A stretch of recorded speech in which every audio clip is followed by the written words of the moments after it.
minasyaitonir rajim. Bismillahirrahmanirrahim. Alhamdulillahirabbil alamin wa bihi nasta'in ala umuri dunya waddin. Wassalatu wassalamu ala asyrofil anbiya'i wal mursalin wa ala alihi wa sahbihi ajma'in. Amma ba'd. Rabbi shrah li sadri wa yassir li amri wa hlul 'uqdatam min lisani yafqahu qawli waj'al li waziran min ahli. Mari kita lanjutkan kajian tafsir Maudhu' Hijrah. Insyaallah hari ini kita akan menjelaskan surat Al-Maidah ayat yang ke-33. Surat Al-Maidah ayat 33 disebutkan ayat 34 kalau dibuat judul kontemporernya tafsir Maudhu'i adalah pembalasan pembantai 6 jenderal dan balasan hukuman pembantai 16 laskar. Itu tafsir atau judul dari tafsir kontemporer realitas yang ada. Tapi secara teks di sini adalah menjelaskan balasan orang yang membantai terhadap waliullah dan ulama. Itu judulnya diambil dari kalimat yuharibun atau bahasa Arab populernya muharabah. Jadi muharabah itu diterjemahkan menyerang atau berperang. Sebenarnya kalau menyerang itu ya bisa dua cara, menyerang secara diam-diam atau menyerang secara terang-terang. Perang juga begitu, perang defensif dan perang ofensif. Berkaitan dengan perang atau muharabah itu realitas sekarang memang ada dua. Ada yang perangnya membunuhnya dengan senjata dan ada perang atau membunuhnya bukan dengan senjata. Ada yang membunuh fisik, ada yang membunuh karir. Dalam tafsirnya ada pembunuhan nafs, qatsun nafs, dan ada pembunuhan kehormatan.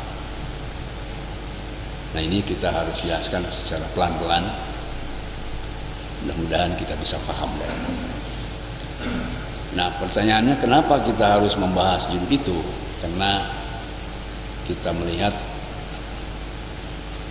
orang-orang sekarang ini persis seperti yang dikemukakan ketika saya tahu tahun 71.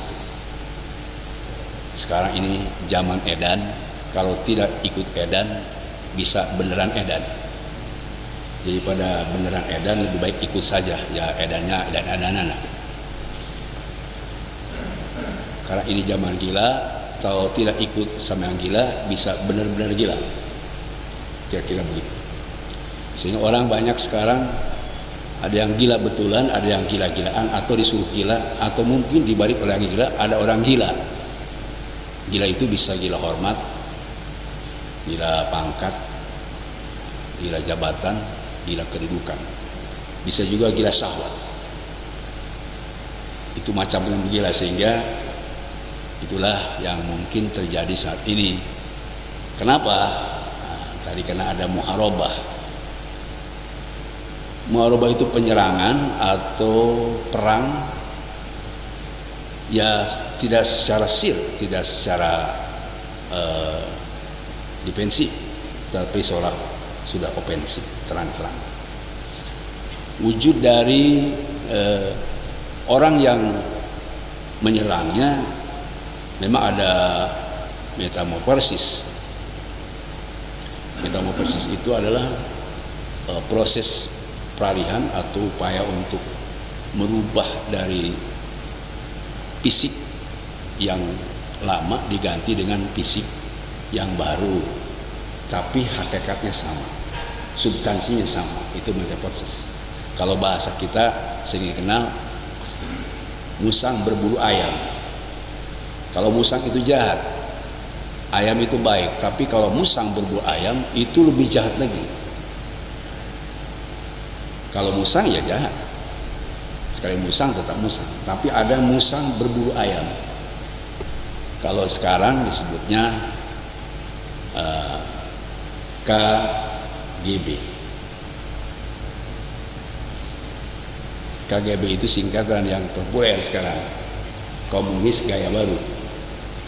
Itulah musang berbulu ayam. Kalau komunis itu jahat, tapi komunis gaya baru lebih jahat, sebab mereka sudah melakukan muharabah. Kalau ya teorinya sir, memang mereka melakukan upaya di perlawanan di bawah tanah. Tetapi kalau tindakannya sudah real. Ini tafsir dari kalimat muharabah. Nah, siapa yang diserang dan yang diperangi itu? Di sini redaksinya yuharibunallah wa rasulah. Jadi innama jazaa'ul ladzina yuharibunallah wa rasulah. Sesungguhnya kalau jaza itu asli balasan. Kalau di dunia hukuman. Makanya tadi terjemahkan hukuman. Ya. Balasan bagi orang yang sudah membantai atau menyerang. Ini kalau membantai bahasa hadisnya mumasalah atau masalah itu tadi membunuh dengan biadab. Jadi kita sudah melihat dan menyaksikan tindakan orang-orang yang muharabah, yang perang dengan cara keji, biadab. Nah, ini hukumannya seperti apa? Nah, ini dijelaskan nanti di dunia, dijelaskan di akhirat juga dijelaskan. Kita membahas tentang balasan atau hukuman orang yang sudah melakukan penyerangan baik terhadap 6 jenderal di lubang buaya dengan cara sadis atau membantai 6 laskar juga secara sadis. Itu dijelaskan di sini hukumannya. Nah, kenapa dicontohkan dari 6 jenderal meskipun 7? Sebab yang satu kan belum jenderal, supaya pas saja 6 dan 6, masing-masing 6.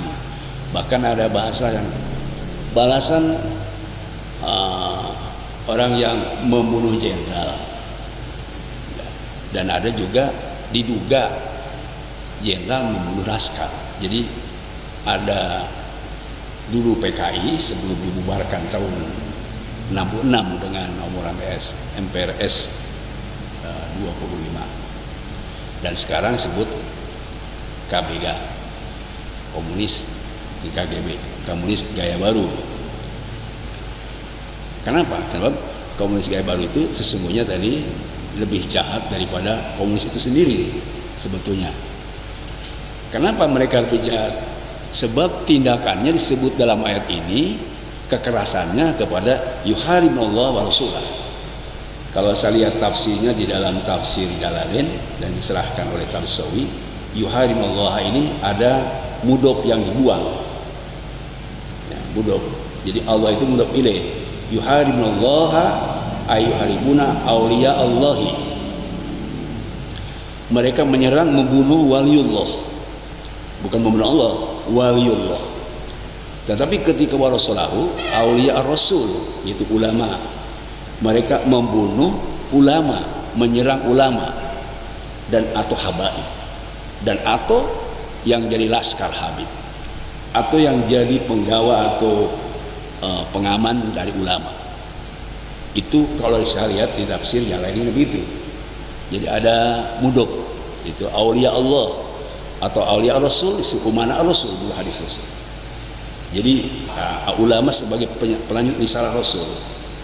Itu sebut tadi warasulahu. Tafsir teksnya begitu. Di luar dugaan juga, misalnya begini, pembantaian terhadap ulama yang terjadi saat ini, ya, penyerangan terhadap ulama yang terjadi saat ini, kan ini sejarah. Kalau dulu kejadiannya sebelum September, ya sekarang juga ya seperti itu, mirip-mirip. akan dilihat dulu yang contohnya. Kenapa tadi yang diserang itu ulama? Kenapa itu yang diserang oleh Allah? Ini mungkin tadi yang harus kita jelaskan. Dan ketika ditangkap mereka kok disebut gila. Padahal menurut saya ya, apa sih, ya kita juga orang awam, apa sih salahnya ulama terhadap orang gila, kan dia? Padahal ulama dan rasul, ustadz, mu'alim, ajengan kiai sudah mengutip sebuah hadis rasul bahwa yurfa'ul qalam an thalath. Taklif atau perintah, kata ulama menurut hadis rasul, dibebaskan kepada yang 3 kelompok.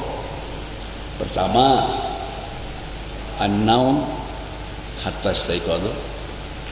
Orang tidur tidak harus sholat, tidak harus puasa, tidak harus ngaji, sehingga sudah ketika sudah bangun dari tidur baru ada kewajiban. Juga ada as-sabi hatta idza balagha. Kedua, anak kecil tidak ada tugas apa-apa kecuali sudah dewasa. Dan ketika al-majnun hatta idza afaqa, orang gila tidak harus berbuat apa-apa, tidak ada tugas kewajiban apa-apa kecuali sudah sehat. Jadi sebenarnya yang memberikan keringanan orang gila itu adalah ulama berdasarkan hadis Rasul. Harusnya kalau memang kalau sadar, dia harusnya membunuh yang pernah memberatkan dia. Dia tidak harus sholat, tidak harus ngaji, tidak harus puasa, malah suruh milih. Lalu pertanyaannya, apa betul gila? Atau ya disuruh gila? Atau ada di balik orang gila, ada orang gila lagi? Wallahu alam. Atau orang yang sehat yang menyuruhnya tapi mau gila? Wallahu alam. Tapi pertanyaan-pertanyaan itu muncul ketika kita melihat kejadian seperti itu. Ya. Kemudian tadi saya sampaikan bahwa yuharibun yang secara defensif sekarang lebih brutal lagi. Kenapa? Sebab metaforisme itu perbuatan yang dilakukan secara sistematis, sistem struktur, sehingga begitu sadisnya. Kayak gini, kalau membunuh fisik itu juga sadis, tapi kalau membunuh karakter itu lebih sadis. Jadi sekarang ini kita melihat banyak yang bisa lagi sebab sudah hanya fisik, paham komunis. Komunis itu apa? Komunis itu asalnya tidak percaya kepada Tuhan, anti Tuhan. Saya waktu kecil ya pernah dengar ada Lundruk, itu ada acara Lundruk, kemudian panitia itu membuat judulnya bahwa matinya Gusti Allah. Kemudian 2 jam setelah acara itu, panitia mengumumkan Allah sudah mati. Itu bukan di Cina, bukan di Indonesia. Sebelum tahun 65 kejadian GSPKI itu, Lundruk itu membuat semacam seni yang menyatakan bahwa Allah sudah mati dan tidak ada Tuhan lagi. Kalau kita kaitkan dengan kejadian-kejadian seperti itu ada 4 kelompok yang berpaham komunis. Misalnya PKI tidak ada, partainya tidak ada, tapi komunis masih ada. Komunis itu sebuah ideologi, keyakinan yang tidak bisa runtuh dengan begitu saja. Dan taruhannya adalah berjuang mati-matian untuk mempertahankan ideologinya. Islam juga punya keyakinan tauhid, ideologi kita adalah tauhid. Siapa saja yang mengganggu tauhid pasti kita melakukan perlawanan. Indonesia punya falsafah Pancasila. Siapa saja yang mau mengganggu Pancasila pasti muharabah. Sebab muharabah itu kan melakukan perlawanan. Pasti. Sehingga menurut Ciptani yang membuat buku Aku Bangga Anak PKI, kata dia ada 20 juta ya anak-anak yang sudah berpaham komunis, dan itu susah untuk dirubah dan susah untuk dihilangkan sebab itu adalah sebuah ideologi. Kemana metafisismenya? Metafisisnya itu kalau ini diduga saja, saya sih menduga. Ini ada 4, 1 ke samping kanan, X samping kanan dulu, ada X samping kanan, X samping kiri dulu. Sekarang menyamping ke kanan itu adalah ke institusi lembaga negara. Mereka masuk ke situ, paham komunis, bukan partai, untuk memberikan kemudahan di dalam membuat kebijakan. Dan ada juga yang ke sebelah kiri. Kalau ke sebelah kiri itu masuk ke parlemen, merubah dan membuat undang-undang. Sudah nampak oleh kita ada AIP dan sekarang jadi BPIP.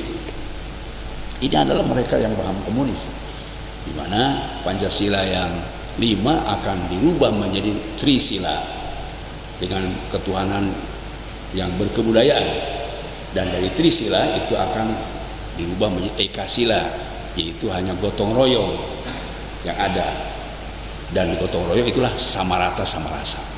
Saya sudah sampaikan dulu, sama rata sama rasa itu adalah paham sosialis dari komunis. Itu sama saja kalau di barat itu ada sekulerisme dan beraliansi kepada teorinya adalah teori kapitalisme. Jadi kalau kapitalisme itu sebenarnya dari teori sekulerisme. Sekuler itu yang memisahkan antara agama dan negara, tapi pahamnya kapitalis. Kalau komunis dia tidak bertuhan, sehingga aliansinya kepada sosialis. Sebenarnya dua-duanya ini adalah dari satu rahim, baik sosialis atau kapitalis atau komunis dan sekulerisme itu dari satu kandung, itu dari Yahudi disebut Zionis. Jadi sebenarnya Zionis itu yang melahirkan di barat itu kapitalisme dan di timur sosialisme.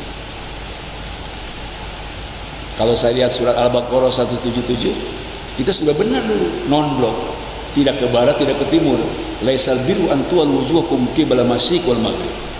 Tidak benar kamu Islam menghadapkan diri ke timur atau ke barat. Walakinal birra man amana billah al-ayat. Itu sebutnya kita sudah pakai ayat itu. Kedua-duanya adalah lahir dari Zionis Yahudi. Kemudian ada lagi paham komunis yang sudah ke arah bawah. Arah bawah pertama itu sebenarnya adalah para masyarakat budaya. Para budayawan itu dekani paham komunis karena memang mereka sebenarnya mempick up tentang kebudayaan asing. Kata mereka, kita tidak akan membiarkan budaya-budaya lokal, tetapi akan membackup dan menyerang budaya-budaya asing. Itu komunis masuk ke kelompok bawah tahap pertama, tetapi ada yang komunis masuk ke bawah, ke kelompok bawah yang kedua, yaitu para religius, bisa para intelektual, bisa para kiai, dan bisa para akademisi. Ya, ini maksud saya dikemukakan tadi bahwa metafasisme atau komunis gaya baru lebih jahat dan lebih berbahaya daripada komunis yang PKI yang sudah jadi partai. Kalau ya partai kan kelihatan. Sekarang mereka tidak punya partai, tapi masuk ke partai-partai yang disenangi mereka. Malah akhir-akhir ini kita lebih ngeri lagi. Ya tidak sebut partai, ada partai kuning, ada partai hijau, ada partai merah, dan partai lain. Kayaknya cuma partai putih yang belum. Wallahu a'lam. Saya hanya menduga saja, tidak yakin, menduga kira-kira seperti itu. Makanya di sini di ayat ini sebenarnya ya baru berikutnya. Ya. Wayas'auna fil ardi fasadan. Jadi wayas'auna ini ada tafsirnya, menjelaskan tafsir wauli tafsir kepada yuharibullah wa rasulah. Yuharibullah wa rasulah, menyerang dan memerangi waliullah dan ulama habaib, itu adalah yas'auna fil ardi fasadan. Dia membuat kerusakan di muka bumi. Begitu kalau wauli tafsir, waunya itu karena berdasarkan hadis Nabi. Laulal ulama la sunna sukal bahaim. Kalau dunia ini tidak ulama, manusia akan seperti binatang. Binatang itu seperti hutan rimba. Jadi itulah wauli tafsir wa yas'auna. Kalau wau huruf atap, kalau huruf atap, wa yas'auna fil ardi fasadan, mereka berusaha, bekerja tidak untuk maslahat atau membuat kemaslahatan, tapi untuk mafsadat. Makanya yas'auna, saya lihat di tafsirnya, para ahli tafsir, itu setiap bentuk kejahatan. Saya lagi-lagi bawa tafsir Ibnu Katsir. Setiap bentuk kejahatan, ya, itu yas'auna fil ard. Ya, segala bentuk tindakan kejahatan, segala bentuk tindakan kebrutalan, dan segala bentuk tindakan kebiadaban, yas'auna fil ard fasadan. Makanya wajar tadi kalau diartikan para penyerang jenderal, pembunuh jenderal di lubang buaya yas'auna fil fasadan, karena memang membuat kerusakan yang luar biasa kemanusiaan. Mereka melakukannya tidak sesuai dengan Pancasila yang kedua, itu kemanusiaan yang adil dan beradab. Nanti kalau beradab, ya maaf, di dalam perang itu sendiri tidak boleh kita, kalau orang sudah angkat tangan tidak boleh serang. Nanti kita akan ada bahasan lain. Membunuh, jangan bunuh kepada orang. Membunuh tikus saja tidak boleh dibakar. Padahal tikus itu yang wajib dibunuh ketika ketemu. Ada lima hewan ketika kita ketemu dibunuh: elang, ular, buaya, termasuk tikus. Hafal. Itu kalau ketemu bunuh sama kita. Dan membunuhnya tidak boleh memaksalah. Harus ahsanil qislah. Tetap harus baik, santun, coba. Itu Islam mengajarkan begitu. Makanya tidak ada terorisme, sadisme, tidak ada. Membunuh saja asli kita harus baik, itu tikus gitu. Jadi yas'auna fil ardi fasadan, memang mereka melakukan kejahatan ini yang luar biasa. Dipotong dua tangannya dengan silang, dengan kaki, dan yang keempat yunfauna min ard, diasingkan dari kampungnya atau ditahan, dan bahasa kita dipenjara. Jadi ada 4. Sebab perlakuan yang dahsyat tadi itu ada 4. Ya. Saya akan satu-satu. Ini detail. Ya. Di sini dijelaskan ada orang yang sebentar. Kalau dia membunuh saja, maka bunuh lagi. Kalau membuat kerusakannya selain membunuh, mengambil harta, nah itu tadi yang disalib. Kalau membuat kerusakannya hanya mencuri saja, korupsi, itu hanya dipotong tangan. Nah, kalau hanya mau ada keinginan korupsi atau membuat rumus-rumus untuk orang bisa korupsi atau menakut-nakuti orang, ya aturan misalnya contoh ya, selain muncul dari paham komunis, juga masyarakat Indonesia ditakut-takuti oleh khilafah. Itu di dalam tafsir Ibnu Katsir itu yaunfuna, orang yang begitu harus dipenjara. Itu. Jadi kalau membunuh saja dibunuh, kalau membunuh sambil mengambil uang atau merampok, merampok, itu dibunuh dan disalib. Dibunuhnya sambil salib, caranya ada 2 pendapat. Ya, caranya dibunuh dulu baru disalib. Cara yang kedua, disalib sampai mati. Kalau tadi orang membunuh dan mengambil harta. Masuk ke rumah orang, dia selain menggarong, orangnya dibunuh, itu dibunuh dan disalib. Kalau hanya tadi mengambil saja, tidak membunuh, potong tangan. Tapi kalau hanya menakut-nakuti saja, seperti sekarang kan kita ditakuti-takuti, jangan khilafah, jangan syariah, itu dalam syariat Ibnu Katsir, itu yunfauna min ard, ditahan, dibui, dipenjara. Ini ayat ini menjelaskan tentang hukuman bagi orang yang yuharibunallah wa rasulah. Dulu ada Bani Urainah namanya. Di Arab itu ada sekitar 8 orang datang ke Rasul untuk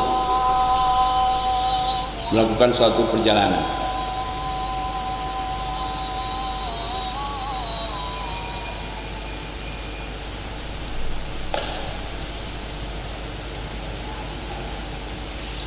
yang 8 orang ini datanglah kepada Rasulullah SAW di Madinah, karena Madinah sudah panas. Dia dalam situasi panas tidak kuat, akhirnya sakit. Setelah sakit mengeluh pada Rasulullah Sallallahu Alaihi Wasallam. Sabda Nabi, kenapa kamu tidak ikut mengembalakan unta bersama kami biasa berunta, lalu bisa minum ya air kencingnya dari unta. Ini dulu sebelum ada hadis yang lain menjelaskan haramnya obat dari yang haram. Jadi dulu masih bolehkan. Silakan kamu ikut ke sana. Lalu pergi ke sana, dan pengembala itu ada 15 orang yang mengembalakan unta itu. Terus mereka yang 8 orang itu minum di situ. Setelah minum, kemudian yang 15 orang itu dibunuh. Lalu datanglah berita ini kepada Rasulullah Sallallahu Alaihi Wasallam. Tadi padahal sudah masuk Islam. Jadi ada murtad, ada membunuh, ada mengambil unta. Gitu. Kemudian Rasulullah SAW perintahkan kepada para sahabat untuk menangkap orang itu. Ya, sini. Jadi disebut muharabah. Jadi al-muharabah, wal qat' was surqah wal irtidad. Ada 4. Menyerang, membunuh, mencuri, dan murtad. Berita sampai kepada Rasulullah sehingga Rasulullah SAW mengirim ada 20 orang yang berpasukan kuda untuk melakukan tindakan keras kepada orang yang sudah tadi membunuh itu. Dengan cara Pak Atobi Muhammad Rasulullah SAW bikotnya aidi mualim inilah orang yang tadi 8 orang itu supaya dibunuh dengan cara disilang, bahkan wasam marayunahum supaya dicungkil matanya, waral bil harra, kemudian setelah dicungkil matanya dijemur di tempat yang panas dan harus dilempar dengan batu. Ini setelah kejadian ini ya ada beberapa pendapat. Bukankah mencungkil mata itu tidak boleh dan dilarang? Dan bukankah memberi lapar di tempat yang panas juga, menjemur orang di tempat panas dilarang? Bukanlah membuat orang lapar itu dilarang? Maka kemudian dijawab oleh para ulama bahwa larangan itu kalau tidak dilakukan dengan perbuatan yang lebih yang keji, ya tidak seimbang dengan itu. Kalau memang berbuatnya sudah keji, selain mereka membunuh, merampok tadi itu dan murtad, maka fa'alu birra'i kadzalik. Dilakukan itu karena memang mereka sudah melakukan tindakan yang jahat. Jadi itu ada sebab berbeda. Ayat ini sebetulnya dikaitkan dengan ayat sebelumnya. Kalau ayat sebelumnya kan man ahyan nas faqad ahyan nas jami'a. Barang siapa yang membiarkan hidup orang lain sama dengan hidup kepada semua orang. Tapi ayatnya sebelumnya waman qatala apa tadi ayatnya sebentar. Man qatala nafsan bi nafsin aw fasadin pakana ma qatala nas jami'a. Barang siapa orang yang membunuh tanpa ada sabab dia membunuh, maka itulah tindakan kejam, tindakan biadab. Kalau membunuh sebab dia sudah membunuh, itu namanya kisos. Kalau membunuh kena hukum pidana, sampai tadi dia membunuh, merampok, itu pidana, jarimah. Tapi ini membunuh tanpa ada alasan jarimah, tanpa ada kisos, maka itu membunuh seorang sama dengan membunuh semua orang. Jadi tadi kalau misal tidak ada alasan tidak boleh. Ini mereka yang tidak ada alasan membunuh, maka tadi keras hukumannya dari Rasulullah Sallallahu Alaihi Wasallam. Tapi ada kelanjutannya, ya, waman ahyaha fakannama ahyana sajamia. Barang siapa yang menghidupkan satu orang saja sama dengan menghidupkan banyak orang. Ini maksudnya menghidupkan itu membiarkan orang supaya dia hidup, dan atau memberikan sesuatu supaya hidup, dan atau memberikan yang lebih bernilai. Misalnya ahyan nas, ayat tafsirnya itu termasuk orang yang mengajar, itu ahyan nas, ya, mengajar, bukan hanya membiarkan doang, bukan, tapi menghidupkan agama dengan sebab ngajar. Maka sama dengan kalau punya murid satu sama dengan yang ngajar makhluk di dunia semua. Itu ada Ada saya lihat tafsirnya begitu. Sebab ayat nas di sini bukan hanya memberikan biar umur hidup atau bukan memberi makan, tetapi memberikan nilai-nilai yang positif supaya orang bisa memberikan nilai yang manfaat untuk orang yang hidup. Satu orang yang diajar itu sama dengan memberikan nilai kepada semua manusia di dunia. Ini sebetulnya tadi kaitan dengan ayat 33 dengan 32 ya. Jadi yang boleh kalau kali ada sabab. Yang dilarang kalau tidak ada sabab. Yang tadi membunuh seorang sama dengan membunuh seorang kalau tidak ada sabab. Kalau Rasulullah menjelaskan ayat 33 surat Al-Maidah, karena harus ada sababnya. Sebabnya apa? Sebabnya yang 8 orang itu dia sudah membunuh, lalu untanya dicuri dan murtad lagi. Mudah-mudahan kita paham dari sejarah ini sehingga begitu berat siksaannya. Makanya disebut ayat berikutnya hizyun fid dunya. Hizyun itu hina dia di dunia. Dihina-dinakan oleh Allah. Ya, orang yang tadi melakukan tindakan kejam kepada para jenderal yang tidak bersalah atau laskar yang tidak bersalah, itu hizyun fid dunya, satu kehinaan sebab dia berbuat di luar perika manusia. Kalau Nabi nanti sambil menjungkil matanya itu ada sebab. Dan ada juga pendapat orang di dapat tafsir ini khususnya kepada Rasul. Dan ada juga tadinya boleh membuat siksaan sambil cungkil mata. Itu saya dalam tafsir Sawi akhirnya dinasah dengan asal kiblah. Jadi yang ada sabab sekalipun membunuh tidak boleh sambil dicongkel dan disayat-sayat jasad orang. Apalagi tidak ada sabab. Jenderal yang 7 tidak ada sabab, dibunuh, disayat, dicungkil matanya, dimasukkan ke lubang buaya. Itu biadab sekali orang. Siapa mereka? Yang berpaham komunis. Sekali lagi, berpaham komunis asalnya memang mengaku tidak ada Tuhan, tapi sudah umat marxisme. Yang paham komunis bisa masuk kepada orang yang sudah beragama, bahkan mungkin sudah bersorban, sudah para intelektual, bisa saja paham komunis masuk ke siap lini. Dan mudah-mudahan bapak-bapak yang di sini dan atau mendengar ini sampaikan kepada mereka, jangan sampai kita terpengaruh oleh paham komunis yang punya sifat tabiat tadi. Pertama mengadu domba, kedua memfitnah, ketiga berbohong dan melakukan tindakan-tindakan di luar komunis yang dalam sejarah sudah disebut. Jahat sekali mereka itu terhadap umat Islam. Yuharibullaha wa rasulah, memusuhi kepada ajaran Allah dan membuih kepada ajaran Rasul, memusuhi waliullah dan memusuhi pelanjut Rasul. Na'udzubillah. Balasannya tadi di dunia seperti itu. Bagaimana di akhirat? Walahum fil akhirati adzabun adzim. Di akhirat ada siksa yang lebih besar lagi. Kecuali orang yang tabat. Di ayat 34 sebelumnya illa ditabu min qabli an taqdiru alaihim. Kecuali kalau mereka tobat sebelum kita menguasai. Makanya sengaja saya ayat 34 baca. Tindakan apapun yang dilakukan oleh para penjahat, para penjajah, kita tetap akan menguasai, akan merdeka. Menurut ayat 34 surat Al-Maidah. Andaikan komunis menjajah kita di satu saat 34, kita tetap akan menguasai nanti setelah bertindak brutal mereka dan sius negara dan bangsa sehingga kemenangan tetap ada di pihak umat Islam. Itu keyakinan kita. Surah Al-Maidah ayat 34. Kalau mereka tidak tobat sebelum dikuasai oleh kita, di dunia hina dan di akhirat azabun adzim. Kecuali mereka yang berpaham komunis lalu tobat, di dunia mulia, di akhirat masuk surga insyaallah. Rabbana taqabbal du'a wa tub 'alaina innaka antat tawwabur rahim. Subhanakallahumma wa bihamdika asyhadu an la ilaha illa anta astaghfiruka wa atubu ilaik.